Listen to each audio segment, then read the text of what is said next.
Renungan Tetes Embun.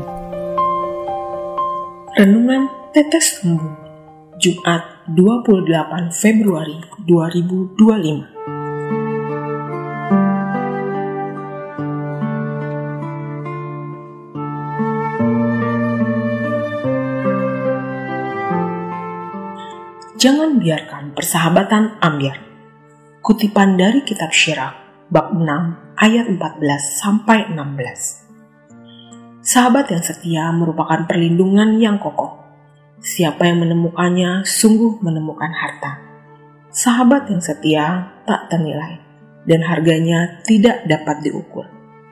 Sahabat yang setia adalah obat kehidupan. Orang yang takut akan Tuhan akan memperolehnya.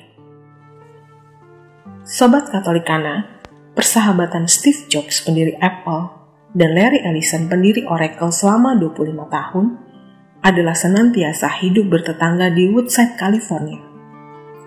Ellison suka mengenang mendiang Steve Jobs dengan cerita dia punya hobi yang sama, yaitu hiking.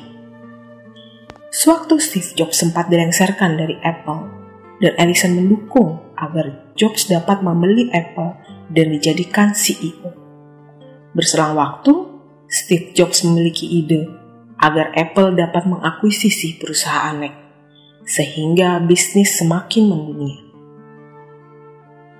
Ellison menceritakan, dia menghabiskan waktu dengan Jobs di hari-hari terakhirnya, berjalan-jalan perlahan saat Jobs kondisinya semakin lemah, dan akhirnya Ellison hadir ketika pemakaman Steve Jobs. Sobat Katolikana, pernahkah mendengar orang berkata, teman tertawa memang banyak, tetapi teman menangis sangat sedikit? Bisa diartikan bahwa saat sedang banyak uang, bisnis berjalan lancar, pekerjaan dapat kedudukan tinggi beserta fasilitas mewah, dapat keuntungan atau mendapat hadiah undian besar, banyak teman yang mendekat. Sebaliknya, saat dalam masalah, kehilangan pekerjaan atau dagang bangkrut, kesulitan keuangan, susah cari kerja, dan butuh teman curhat dan sebagainya, banyak teman yang menjauh. Persahabatan sudah dibangun pun ambyar. Ditambah zaman teknologi yang maju, menemukan sahabat yang benar-benar tulus itu terbilang sulit. Tidak jarang bertemu dengan orang yang mengaku diri sahabat, tetapi sebenarnya berperilaku penuh kepalsuan. Ada udang di balik batu. Berperilaku seolah sahabat yang setia padahal ada tujuan tertentu, yang ujungnya persahabatan ambyar.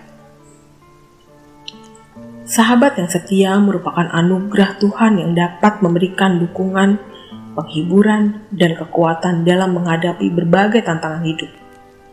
Sahabat yang setia juga dapat menjadi cerminan dari kasih Tuhan yang tidak pernah berakhir. Salah satu contoh dalam Alkitab adalah persahabatan antara Daud dan Yonatan. Meskipun Yonatan adalah putra Raja Saul yang seharusnya menjadi musuh Daud, namun Yonatan memilih untuk menjadi sahabat yang setia kepada Daud dan membantunya dalam menghadapi berbagai tantangan. Dalam Amsal, sahabat yang setia menolong dalam kesulitan. Dalam konteks ini, sahabat yang setia bukan hanya sekedar teman, tetapi juga menjadi sumber kekuatan dan penghiburan dalam menghadapi kesulitan hidup. Seorang sahabat yang benar-benar tulus mengasihi kita, dia adalah Yesus Kristus. Ketulusan persahabatannya ditunjukkannya bahwa ia menerima diri kita apa adanya, tanpa syarat, tak memandang fisik, harta, atau kedudukan kita. Tuhan memberkati. Pesan Tuhan hari ini dari kitab Putra Syirak mengajak kita memahami sahabat yang setia adalah orang yang tetap ada di kala kita susah. Di saat kemalangan menimpa kita dan sewaktu kegagalan hadir dalam hidup kita. Marilah berdoa dalam nama Bapa dan Putra dan Roh Kudus. Amin. Ya Allah Bapa, aku bersyukur dan berterima kasih atas setiap nafas kehidupan yang telah diberikan kepadaku.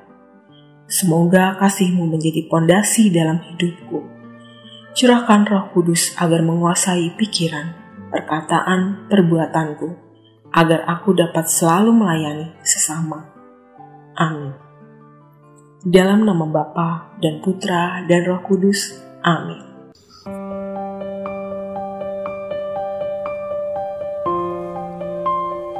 Demikian Anda telah mendengarkan Tetes Embun yang dipersembahkan oleh Radio Katolikana. Renungan Tetes Embun bisa Anda simak di Radio Katolikana, media sosial Radio Katolikana, dan YouTube Katolikana.